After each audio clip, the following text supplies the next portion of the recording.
Hi, everyone, and welcome. Today I'm participating in a video hop featuring the Altenew June 2025 release. We have lots of inspiration to share and a giveaway. Now, I'm going to have a link to the next person in the video hop down in the video description, and be sure to drop me a comment so that you can get entered into the giveaway. I'm going to be creating with the Craft Your Life project kit, Bold and Beautiful. And what I want to share with you today are just some basic card making tips. Now, some of these are tips that I do in the video, and some are tips I'm going to share that I wish I would have done. But either way, I hope these tips help you in your card making.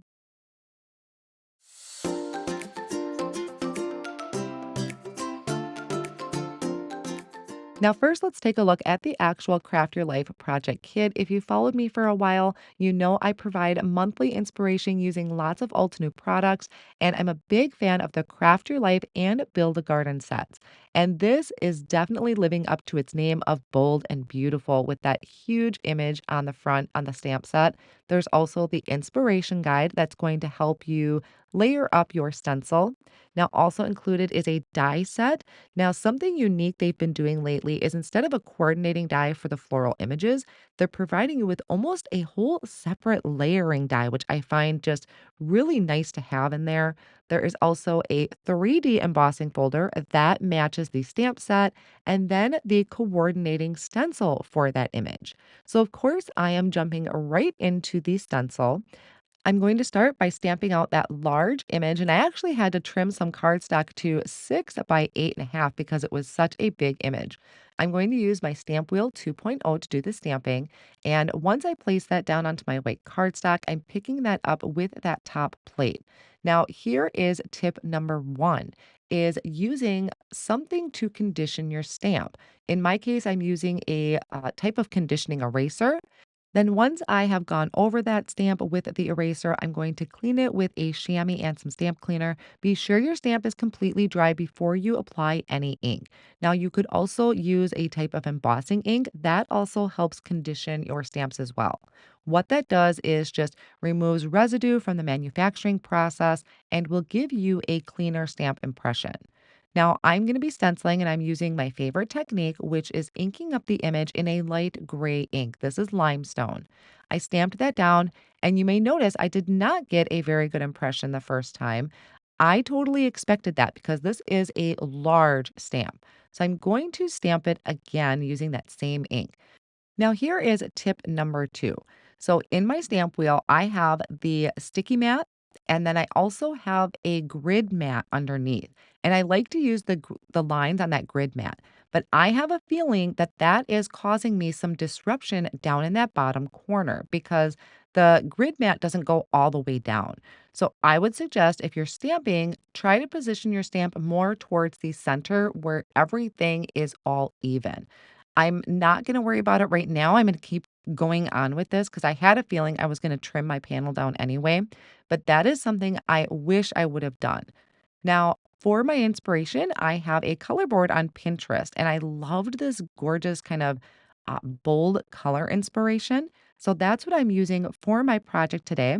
I used my swatch book to kind of come up with the colors that match that picture pretty close. So I have my cardstock placed down on my 9 by 12 sticky mat. I'm holding the sides down with satin masking tape because the stencil didn't quite reach over to the edge of the mat. And then the first layer I went over for the first layer of the stencil is using Arctic.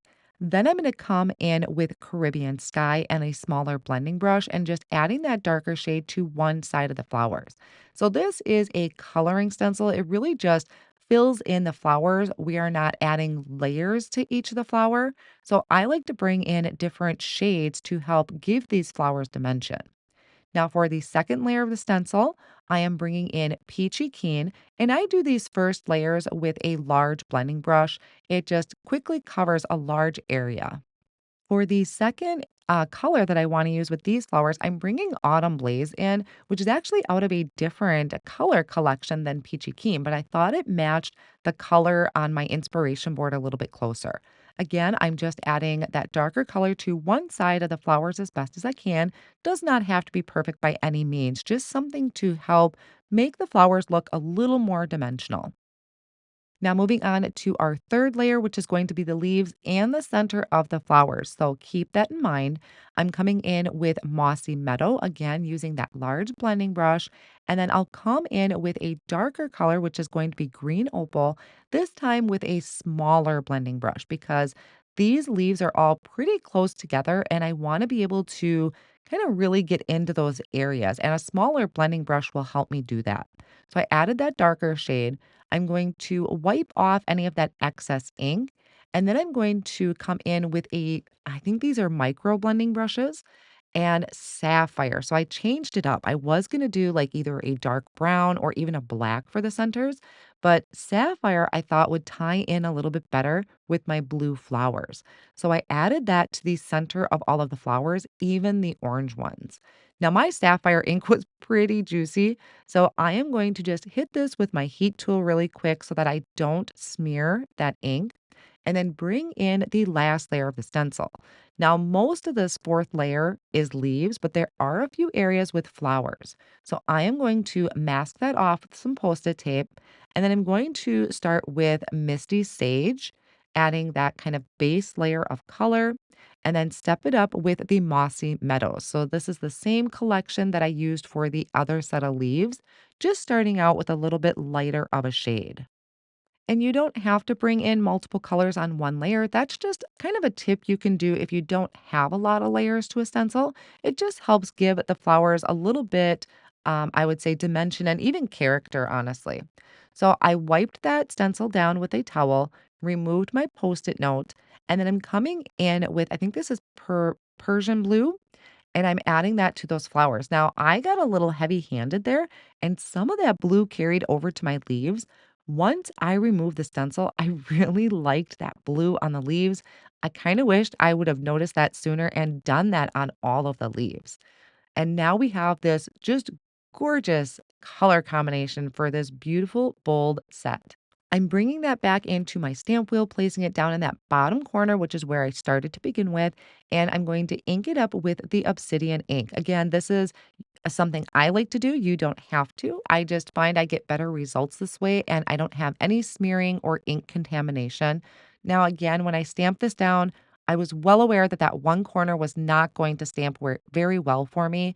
Again, I'm pretty sure that has to do with the placement of my mat underneath. So, kind of looking at it, I figured that I was going to trim this down. So, I'm not going to overthink it. But I do have a little bit of a smudge in my big center flower.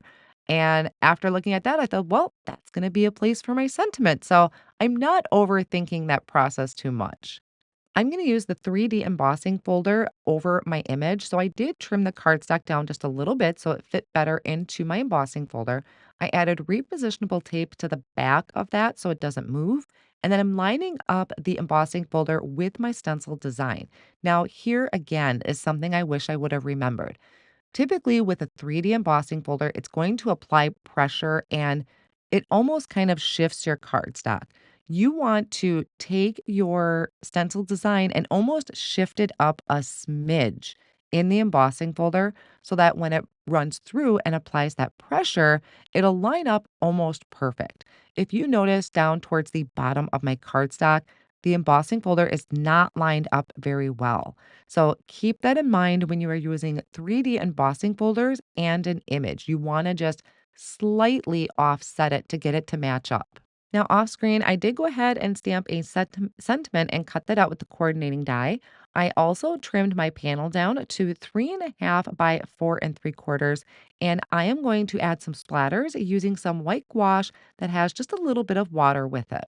Again, I figured with adding some splatters, that's going to help kind of hide any imperfections that I may have on my background. So that's also kind of a little tip is if you have some imperfections, kind of lean into it and maybe add some splatters, even if it's not your thing. Now, the best way I find to apply or attach my embossed panels is by using the double-sided adhesive sheets. You could also just apply foam tape right behind it. I find that also holds really well. I'm going to remove the backing of that double-sided sheet, add it to a piece of white cardstock that I have to be just 1/4 of an inch bigger around each edge. So that's going to be about 3 3/4 by 5 inches. And then I'm adding foam tape to the back of that, And I'm going to add this to a front panel I created with a dark blue cardstock. I don't remember the name of the cardstock right offhand. I will have it linked down below in the video description, along with all of my other supplies that I'm using today. So I went ahead, added some liquid glue behind my sentiment. I do have my sentiment stacked, meaning that I die cut out the sentiment a few more times from just white cardstock and layered it together. So those are just a few tips that I found myself thinking about while I was creating this card. I do really love the dimension that the 3D embossing folder provides, and I love that it matched up with the image. Now, again, I will have a link to the next person in the video hop down below in the video description, and be sure to drop a comment so you are entered into the giveaway. I'm also going to have my blog linked below so you can check out some close up pictures of that. Thank you so much for joining today, and see you soon.